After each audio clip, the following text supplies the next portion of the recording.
here that have come to represent a community. This isn't all of us, but this is a representation of us who have come out to show support in a time where there is a lot of uncertainty, in a time where there is a lot of need for protection, a lot of need for community to close ranks and come together. First, we want to thank you all for coming out and showing your beliefs, showing your actions, showing your values with your feet, with your voices. We thank you for sharing this time in this space, this dedication to a cause, to a people. Try it. Take the hand, she's not. Okay, hello, hello. Better? All right.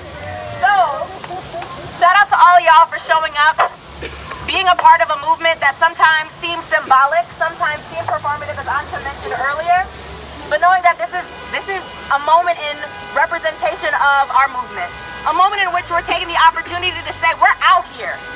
We might not have every month that is dedicated to the celebration of our people, to the representation of each and every identity in the queer continuum, but what we do today is to make sure that people know that we are not afraid to say we stand in solidarity with our trans siblings, with the folk and communities that deserve representation not only in our media, in our elected offices, not only in our classrooms, in front of our students, in our decision-making spaces, at the tables, in academia, everywhere. There needs to be representation of every identity, Black identities, trans identities, dyke identities, queer identities, bisexual identities, lesbian identities, all identities.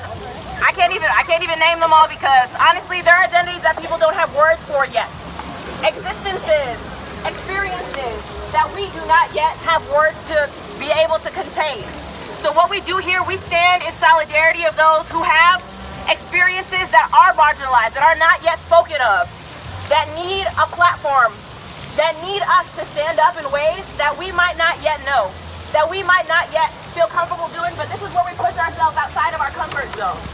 To say, I stand in solidarity for causes that I might not experience, for existences, for lives that I might not personally be in relationship with, but that matter. Right. As we just said, trans lives matter. Black lives still matter. In observance of what is usually a very boisterous Pride Month in Providence, you know how we do. We still make sure that we are representative of our community. We are small in numbers, but we are mighty in strength, in spirit, in soul. So we shout all, each and every one of you, thank you so much to the Clam Jam for being our leaders. Shout out to our lead organizers, Ayago, Anta, Michelle, Adina. We are so grateful to stand yet again. This is the third year, and we continue to make sure that there is space and dedication and intention put behind the energy to say that not only do we celebrate queerness, but at the point of intersection that is so important to emphasize, to say that we are here too. We at the margins exist. We are visible. We deserve a space, a voice, a chance, a time, and our time is now. Our time is forever. So with that being said, make sure that your voice is always heard. Make your opportunities to make change happen. Do not wait for a microphone to speak your truth or to speak your piece.